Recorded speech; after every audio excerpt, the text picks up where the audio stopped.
할렐루야. 오늘 본문을 가지고 보통 제사장 아마샤와 예언자 아모스를 비교한 설교를 많이 합니다. 그러나 저는 오늘 제사장 아마샤, 그 다음에 선지자 아모스에 더하여 이스라엘 왕 여로보암 2세를 비교하면서 오늘 말씀이 주는 은혜를 나누고자 합니다. 아모스는 남왕국 유다 출신으로 BC 8세기경 북왕국 이스라엘에서 활동한 그런 선지자입니다. 우리가 지금 남북으로 갈려져 있는 것처럼 그 당시 남유다와 북이스라엘로 나누어져 있을 때 그때죠. 그때 북이스라엘을 다스리던 임금이 바로 여로보암 2세입니다. 그는 무려 41년 동안 나라를 다스렸습니다. 이때 이스라엘은 제2의 솔로몬 시대라 이렇게 부를 만큼 국가적으로 번성하고 평화를 누리고 있었습니다. 이 정도면 대단한 임금 아닙니까? 그런데 이 여로보암 2세에 대해서 성경은 어떻게 평가하고 있습니까? 열왕기하 14장 23절 24절 그에 대한 평가가 나오는데 여러분이 이해하기 쉽게 현대인의 성경으로 읽어드립니다. 여호와스의 아들인 여로보암 2세가 이스라엘의 왕이 되어 사마리아에서 41년을 통치하였다. 그러나 그는 여호와께서 보시기에 악을 행하며 이스라엘 백성을 범죄하게 한 느밧의 아들 여로보암 1세를 본받아 그 죄에서 떠나지 않았다. 이렇게 말하고 있습니다. 이런 어떻게 일반적으로 생각하면 이해가 안 되는 말입니다. 이 여로보암 2세 나라의 국경을 넓힌 왕입니다. 이 열왕기하 14장 이어지는 25절 말씀 보면 하맛 어기, 이런 지도를 보시면 맨 위쪽에 표시되어 있는 데가 하맛 어기고 아래쪽에 표시된 데가 아라바입니다. 하맛 어구에서부터 아라바까지 영토를 넓혔다고 했습니다. 옛날 우리나라 세종대왕과 같은 그런 임금입니다. 세종대왕이 북쪽의 여진족을 물리치고 우리 영토를 넓혔지 않습니까? 지금 여로보암 2세는 솔로몬 왕 이후에 잃어버렸던 그런 영토를 다시 원래대로 회복한 것입니다. 그러면서 이스라엘은 주변 국가들에게도 막강한 영향력을 행사하게 됩니다. 국방이 튼튼해지다 보니 자연히 경제적인 안정도 이루게 되었습니다. 그런데 성경은 이 여로보암 2세를 높이 평가하지 않고 뭐라고 얘기하고 있습니까? 그는 하나님께서 보시기에 악한 일을 저질렀다. 성경은 여로보암 2세를 죄인으로 평가하고 있습니다. 여러분, 여기에서 우리가 깨닫는 것이 있습니다. 우리 인생의 성공과 실패, 다른 데서 결정되는 것이 아니라는 것입니다. 우리가 착각한 게 있습니다. 소유의 많고 적음으로, 또 지식의 많고 적음으로 우리의 인생이 평가된다 생각합니다. 또 그렇게 평가하려고 합니다. 그러나 성경은 아닙니다. 코람데오, 하나님 앞에서 어떤 사람으로 평가되느냐, 이것이 중요합니다. 하나님의 평가의 기준은 우리의 기준과 다르다는 얘기입니다. 우리가 평가한 기준으로 볼 때 여로보암 2세 당연히 그 시대의 영웅이 돼야 됩니다. 나라도 넓혔죠. 경제적으로도 부강하게 했죠. 평화를 이루었죠. 그러나 하나님의 평가 기준으로 보면은 그는 악한 일을 저지른 죄인에 불과했던 것입니다. 분명 그 당시 북이스라엘 자기들의 역사상 가장 큰 번영을 누리고 있었습니다. 나라는 부강해졌고 최고의 번영, 부유함을 누리고 있었습니다. 그러나 그런 외적인 번영과 풍요로움으로 인하여서 그들의 삶은 부패와 죄악으로 만연되어 있었습니다. 그 당시 이스라엘의 죄악상을 묘사하고 있는 구절, 이 아모스서에서 한 구절만 보려고 그러는데 아모스 2장 6절부터 8절까지 보면 이렇게 말하고 있습니다. 은을 받고 의인을 팔며 신 한 켤레를 받고 가난한 자를 팔며 힘없는 자의 머리를 티끌 먼지 속에 발로 밟고 연약한 자의 길을 굳게 하며 아버지와 아들이 한 젊은 여인에게 다녀서 내 거룩한 이름을 더럽히며 모든 제단 옆에서 전당 잡은 옷 위에 누우며 그대의 신전에서 벌금으로 얻은 포도주를 마심이니라. 여기 은이라고 하는 것은 뇌물을 말합니다. 뇌물을 받고 의인들을 팝니다. 신 한 켤레 싼 값에 가난한 사람들이 팔려가고 있습니다. 힘없는 사람들이 티끌 먼지 구덩이 속에서 머리를 밟히고 있습니다. 성적으로 얼마나 타락했는지 아버지와 아들이 같은 여인과 동침을 합니다. 여러분, 바로 이러한 시대적인 부패와 죄악을 고발하고 심판을 선언하기 위해서 하나님께서 선택한 사람이 바로 아모스 선지자입니다. 아모스는 남유다 드고아라고 하는 작은 시골 마을 출신입니다. 남유다 출신 그가 북이스라엘에 가서 하나님의 심판을 외치고 있습니다. 그러니 이 북이스라엘의 기득권자들, 권력을 갖고 있는 사람들, 아모스를 좋아할 리가 없습니다. 오늘 본문에 보면 이 북이스라엘의 기득권자 가운데 한 사람인 베델의 제사장 아마샤가 나오고 있습니다. 그 아마샤가 아모스를 북이스라엘 땅에서 쫓아내려고 한 사실을 기록하고 있습니다.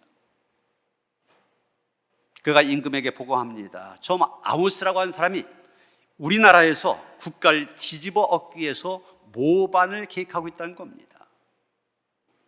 본문 10절입니다. 때 베델의 제사장 아마샤가 이스라엘의 왕 여로보암에게 보내어 이르되 이스라엘 족속 중에 아모스가 왕을 모반하나니 그 모든 말을 이 땅이 견딜 수 없나이다. 우리가 이 말로 미뤄볼 때 아마샤라고 하는 사람, 여로보암 2세 왕과 아주 가까운 사람임을 알 수가 있습니다. 그리고 여로보암 2세는 아마샤 같은 사람의 말을 잘 듣고 있었던 것을 알 수가 있습니다.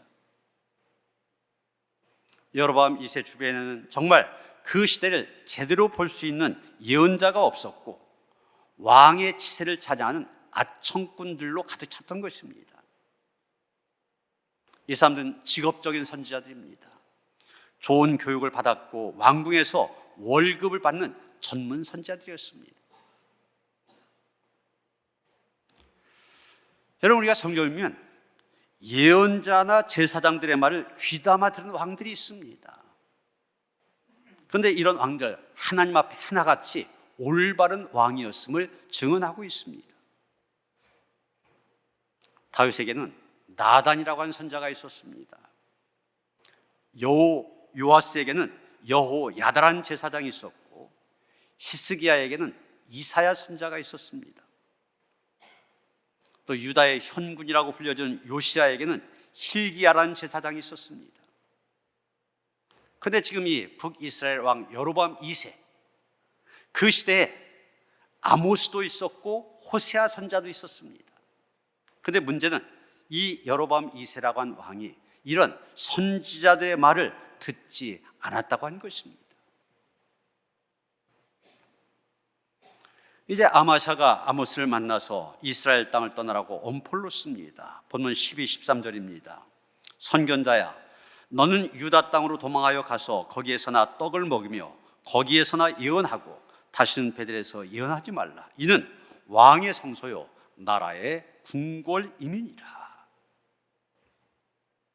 유다 땅으로 도망하여 가라. 무슨 얘기입니까? 내 고향으로 돌아가라는 얘기입니다. 남유다 출신 내가 왜 북이스라엘에 와서 하나님의 말씀을 외친다고 하냐, 그런 얘기입니다. 요즘으로 말한다면 이렇게 생각하시면 이해하기 쉬울 겁니다.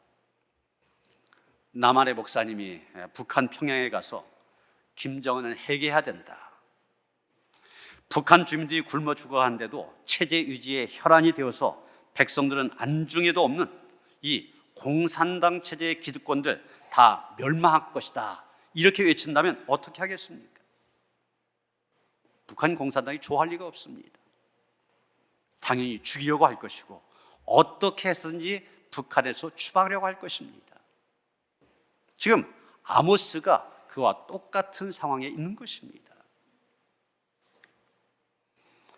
그랬더니 아모스가 이렇게 대답합니다. 나는 선지자가 아니며 선자의 아들도 아니라 난 목자요 뽕나무를 재배한 자로서 양떼를 따를 때 여호와께서 나를 데려다가 여호와께서 내게 이르시기를 가서 내 백성 이스라엘에게 예언하라 하셨나니. 14절 15절 그렇게 말하지 않습니까? 여기 여호와께서 나를 데려다가 그랬는데 이 말은 여호와께 잡혀서 그런 뜻입니다. 공동번역은 이 부분을 나는 양떼를 몰고 다니다가 야훼께 잡힌 사람이다 이렇게 번역했습니다. 또 새번역 성경은 그러나 주님께서 나를 양떼를 몰던 곳에서 붙잡아 내셔서 주님의 백성 이스라엘에게로 가서 예언하라고 명하셨소 이렇게 번역하고 있습니다. 아모스는 하나님께 잡힌 사람이었습니다. 사명에 잡힌 선지자였습니다. 여러분, 우리가 은혜롭게 부르는 복음성가 가운데 오직 주의 사랑에 매여 이런 제목의 찬양이 있지 않습니까? 가사를 보면 오직 주의 사랑에 매여 내 영 기뻐 노래합니다. 이 소망의 언덕 기쁨의 땅에서 주께 사랑 드립니다. 오직 주의 임재 안에 갇혀 내 영 기뻐 찬양합니다. 이 소명의 언덕 거룩한 땅에서 주께 경배 드립니다. 주께서 주신 모든 은혜 난 말할 수 없네. 내 영혼 즐거이 주 따르리옵니다. 주께 내 삶 드립니다. 이런 내용입니다. 오직 주의 사랑에 매여 이렇게 고백한 것처럼 아모스는 오직 여호와 하나님의 부르심에 매인 사람이었습니다. 그래서 하나님께서 말씀하시면 나아가고 하나님의 뜻이 아니면 멈춰서고 하나님이 이끄신 대로 순종하며 산 사람, 그가 바로 아모스였습니다. 그러면서 아모스가 자기 자신을 어떻게 소개합니까? 난 선지자가 아니다. 선지자의 아들도 아니다. 나는 목자요 뽕나무를 재배한 자일 뿐이다. 이렇게 말하고 있습니다. 이 말은 아모스 자신이 어떤 특별한 사람이 아니란 얘기입니다. 아주 평범한 사람, 아니 오히려 아주 비참한 삶을 살던 사람이라는 그런 뜻으로 얘기한 겁니다. 선지자도 아니고 선지자의 아들도 아니라 이 말은 제사장 아마샤와 비교한 말입니다. 아마샤는 성소인 베델의 제사장입니다. 나라에서 준 봉급으로 생활하는 사람입니다. 그리고 어려서부터 제사장으로 교육과 훈련을 받았던 사람입니다. 요즘 말로 하면 신학교 총장이나 교수쯤 되는 사람입니다. 여러분, 왕과 직통하고 있다, 막강한 권력까지 가진 사람이라는 얘기. 거기에 비해 아모스는 시골 출신입니다. 나라에서 봉급을 줘가면서 말씀을 외치도록 그런 권위를 줄 만한 사람이 절대 아닙니다. 선지학교에 다녀본 적도 없고 선자로 훈련받은 적도 없는 사람입니다. 다만 하나님께서 말씀을 외치라 그러시니까 외쳤을 뿐입니다. 그는 자신을 가리켜 목자요 뽕나무를 재배한 자다 이렇게 말하고 있습니다. 목자요 뽕나무를 재배한 자, 이 말 우리가 잘못하면 이중 직업을 가진 사람, 요즘 말하면 투잡을 뛰는 사람으로 오해할 수가 있습니다. 그런데 사실 이 말은 자기가 아주 비참한 삶을 살던 사람이다 이런 의미입니다. 우리가 이 말 제대로 하면 그 당시 이스라엘의 풍습을 알아야 되는데 아모스의 정식 직업은 목자입니다. 그런데 힘없고 가난한 목자들은 뽕나무도 재배해야 됐습니다. 그런데 뽕나무를 재배한다는 게 무슨 말이냐? 여러분, 우리말 성경에서 말한 뽕나무는 이스라엘 땅에서 자라고 있는 돌 무화과나무를 가리킵니다. 여러분 사진에서 보시는 것처럼 저렇게 돌 무화과나무 열매까지 맺히는 그런 나무인데, 누가복음 19장에 보면 삭개오가 예수를 만난 얘기가 나오지 않습니까? 옛날 성경에는 그 삭개오가 뽕나무 위에 올라가 있다고 되어 있죠. 그런데 지금 우리가 갖고 있는 개역 개정판에서는 돌 무화과나무 이렇게 번역하고 있습니다. 이스라엘에 우리나라의 뽕나무와 같은 건 없습니다. 이 저 돌 무화과나무가 뽕나무와 비슷하기 때문에 그렇게 번역을 한 것입니다. 그런데 이 돌 무화과나무 한 여름쯤에 열매가 맺힙니다. 그런데 그 열매가 여러분 보셨던 것처럼 조그맣잖아요. 조그말 뿐만이 아니라 떫어서 먹을 수가 없습니다. 그래서 이 떫어서 먹을 수 없는 돌 무화과나무 열매, 먹을 만한 무화과 열매로 만들기 위해서 어떻게 되냐? 열매가 한참 커갈 때 사람들이 그 뽕나무에, 돌 무화과나무에 올라갑니다. 올라가서 그 돌 무화과 맺힌 열매 거기에 바늘로 찔러서 구멍을 내고 올리브 기름을 거기에 발라줍니다. 그러면 이 돌 무화과나무 열매도 무화과처럼 단맛이 나서 먹을 수 있게 됩니다. 오늘 성경에서 뽕나무를 재배한다는 말이 바로 이 얘기입니다. 뽕나무를 재배한다는 말은 이 돌무화과나무에 올라가서 그 열매에다가 구멍을 뚫고 올리브 기름을 발라주는 거예요.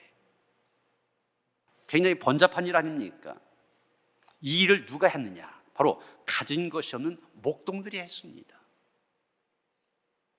왜 목동들이 그 일을 했느냐? 이스라엘은 우기가 있고 건기가 있습니다. 비가 많이 오는 우기에는 들판이나 광야에 풀들이 많기 때문에 그때는 양들이 풀을 뜯어먹는 거 문제가 되지 않습니다. 문제는 건기입니다. 약 6개월 동안 계속된 건기에는 광야의 풀들이 바싹 말라버립니다. 그러면 이 건기에도 양떼에게 풀은 먹여야 되는데 어떻게 해야 되느냐?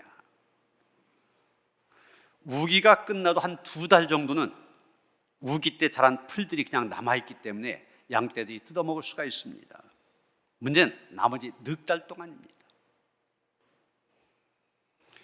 건기가 시작되고 약 2달 정도 되어지면 이제 남아있는 풀들을 다 뜯어먹을 때 정도 되어지면 이스라엘의 칠칠절이라는 절기가 다가옵니다. 칠칠절, 다른 말로 맥주절 아닙니까? 밀을 추수한 다음에 지키는 절기입니다. 우리가 지난주일에 맥주를 지켰는데 바로 그 절기를 얘기하는 겁니다. 그런데 지금 밀을 추수했습니다. 추수하고 나면 그 밀을 뿌리까지 다 뽑지 않잖아요. 아래를 자르기 때문에 밑둥이 남게 됩니다. 목동들은 지금 양떼들이 먹을 것이 없게 되니까 밀밭 주인에게 그 밑둥을 먹게 해달라 그렇게 요청을 합니다. 그럼 밀밭 주인이 조건을 답니다. 내가 이 밑둥을 너에게 줄 텐데 대신에 너희가 할 일이 있다. 그 밀밭 사이에 돌 무화과나무를 심어놨는데 그 돌 무화과나무 위에 올라가서 열매마다 이렇게 올리브 기름을 거기 발라줘라. 이 일을 하게 해달라고 그럽니다. 밀밭 주인의 입장에서는 어차피 버릴 밑동, 목동들에게 선심 쓰듯이 주면서 뽕나무를 재배하는 일을 그들에게 맡기는 겁니다. 게다가 양들이 밑둥을 먹으면서 밀밭에서 자란 잡초까지 다 먹어치움으로 잡초도 제거가 되어지고 또 양들이 먹고 배설한 배설물들 밀밭에 거름이 되어집니다. 밀밭 주인 입장에서는 일거양득이 아니라 일거삼득이 되는 겁니다. 그런데 목동의 입장에서 어떻습니까? 양떼에게 줄 먹잇감을 얻을 수 있다는 그 한 가지 이유 때문에 그 힘든 일을 해야 됩니다. 돌무화과나무에 올라가서 하나하나 올리브 기름을 발라줘야 됩니다. 노동력을 착취당하면서도 어쩔 수 없이 그 일을 해야 되는 겁니다. 이게 그 당시 가난하고 힘이 없는 목자들의 고달픈 삶의 모습이었습니다. 지금 아모스가 그렇다는 얘기예요. 난 목자요 뽕나무를 재배한 자다. 이것은 자기가 얼마나 힘이 없고 불쌍한 삶을 살던 사람이었는지 그것을 얘기해주고 있는 겁니다.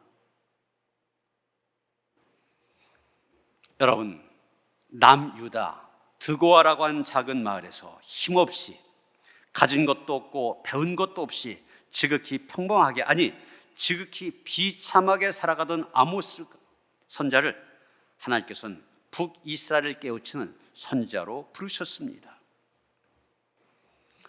그 부르심에 응답한 아모스 위대한 선자로 쓰임받게 됩니다.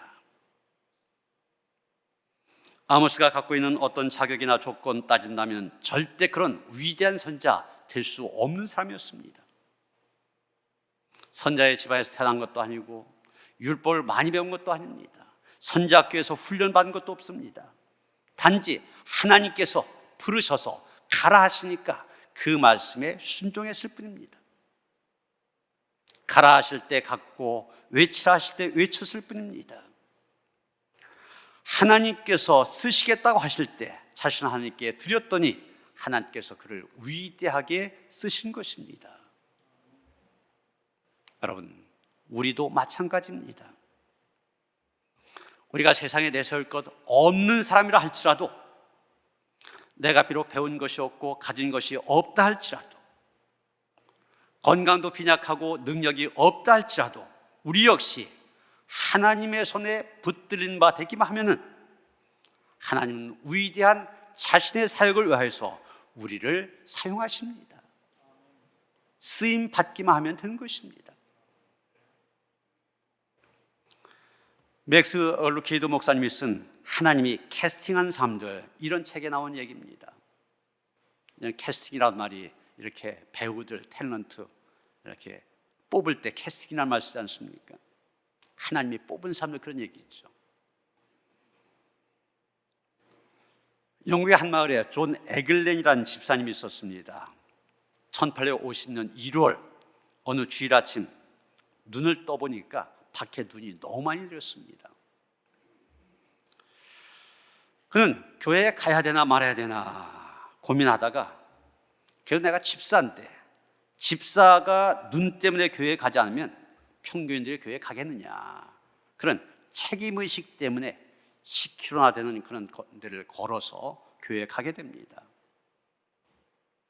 교회에 도착해 보니 눈이 너무 많이 와서 교회에 나온 사람 13명에 불과했습니다. 그 중에 교인들은 12명, 나머지 한 사람은 16살짜리 어린 소년, 그 교회는 처음 나온 손님이었습니다. 목사님도 눈이 너무 많이 오다 보니 교회에 오지 못하셨습니다. 그 다음에 교회에 나온 사람들 고민하게 됩니다. 목사님도 안 계시는데 우리가 예배를 드려야 되나, 아니면 그냥 돌아가야 되나. 그러면서 그냥 돌아가자는 사람들도 있었지만 에글렌 집사님 차마 그럴 수가 없었습니다. 그래서 예배를 드리게 했는데 문제는 누가 설교하냐는 거였습니다. 교회에 나온 12명 가운데 집사, 임원은 에글렌 혼자뿐이었습니다. 할 수 없이 에글렌 집사님이 설교하기로 하였습니다. 그는 그 이전까지 단 한 번도 설교해 본 적이 없습니다. 또 이런 일이 있을 것을 대비해서 설교를 준비한 일도 없습니다. 그러나 예배에 설교가 빠질 수는 없고 하는 수 없이 에글렌 집사님 설교해야 했습니다. 성경 한 구절을 읽고 자기가 알고 있는 말로 이 이야기 저 이야기, 짜임새가 없는 설교를 한 10분 정도 하다 보니 더 이상 할 말이 없었습니다. 그 설교의 마지막 분에서 아주 강하게 외쳤습니다. 바로 이 16살 어린 소녀를 바라보며 외쳤습니다. 뭐라겠냐? 젊은이, 예수님을 바라보십시오. 그분을 바라보십시오. 강하게 외치고, 그러면서 그것으로 10분 설교가 끝났습니다. 어떻게 보면 참 한심스러운 설교입니다. 그런데 거기에서 역사가 일어났습니다. 이 어린 소년 나중에 이런 고백을 하였습니다. 그 집사님, 예수님을 바라보라, 그분을 바라보라 설교할 때 전 정말 예수님을 바라봤습니다. 그랬더니 제 마음에 드리워져 있던 구름이 걷히고 어둠이 물러갔습니다. 그리고 그 순간 저는 태양을 보았습니다. 이 소년이 바로 찰스 스펄전 목사님이십니다. 목사의 아들로 태어났지만 그때까지 방황하다가 눈이 많이 오던 그날 에글렌 집사님의 설교를 통하여 그는 예수 그리스도를 만나게 된 것입니다. 그리고 목사님이 되어 19세기 최고의 명설교가가 되었습니다. 깊은 영적인 잠에 빠져있던 영국을 뒤흔들어 깨웠던 위대한 복음 설교가가 되었습니다. 전 세계에 엄청난 영향력을 미친 대설교가 스펄전 목사님, 그분은 아무런 준비도 없이 무슨 말을 했는지도 모르는 에글렌 집사님의 설교를 통하여 태어난 것입니다. 여러분, 목사가 설교를 잘해서 사람들이 은혜 받고 구원받는 것이 아닙니다. 하나님의 손에 붙잡힌 바가 되어지면 하나님께서 역사하십니다. 하나님께서 역사하셔야 은혜를 받게 되고 하나님께서 역사하셔야 구원의 역사가 일어납니다. 나는 내세울 거 아무것도 없는 사람이야. 나는 그렇게 생각한다 할지라도 하나님께서는 바로 그런 나를 사용하기를 원하십니다. 양떼 먹일 풀을 찾아 매일같이 헤매야 되고 가진 것이 없어서 남의 뽕나무를 배양하며 노동력을 착취당하면서도 어쩔 수 없이 그 일을 해야만 했던 시골뜨기 아모스, 그가 하나님의 손에 붙들리게 되니까 사치와 죄악에 빠진 북이스라엘에 가서 사자와 같이 하나님의 말씀을 선포하는 위대한 선지자가 되었던 것입니다. 이런 구약시대 가장 위대한 선지자인 엘리야, 그는 갈멜산에서 하늘에서 불을 내려 하나님의 살아계심을 나타냈던 대단한 선지자입니다. 그런 엘리야도 이세벨이 너 죽이겠다 협박하니까 어떻게 됐습니까? 크게 낙심하여 광야로 도망칩니다. 굴에 숨어서 하나님께 죽여달라고 그렇게 호소합니다. 그런 엘리야를 향하여 야고보 사도는 이렇게 평가하고 있습니다.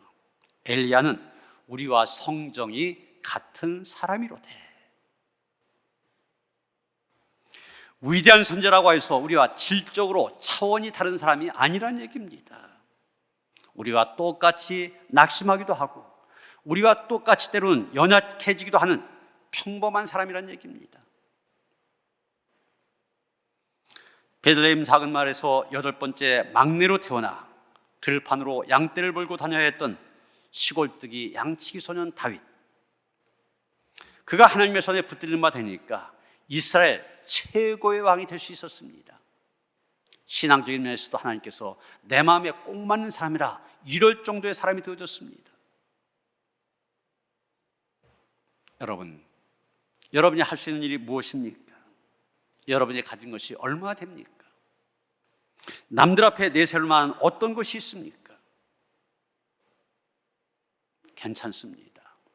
가진 것이 없고 배운 것이 없어도 하나님의 손에 붙들리게 되면 하나님께서 우리를 쓰십니다. 방금 말씀드린 아모스, 엘리야, 다윗만이 아닙니다. 아브라함, 모세, 다니엘, 성경에 나와 있는 모든 삶 마찬가지입니다. 하나같이 평범한 사람들입니다. 단지 하나님께서 그들 큰 사람으로 쓰신 것뿐입니다. 그들에게 뭔가 특별한 재능이나 남들이 갖지 못한 뭔가 위대함이 있기 때문에 하나님께서 그들을 크게 쓰신 것이 아닙니다. 하나님께서 평범한 사람들을 쓰셨고 하나님께서 쓰셨기 때문에 그들은 위대한 사람들이 되어진 것뿐입니다.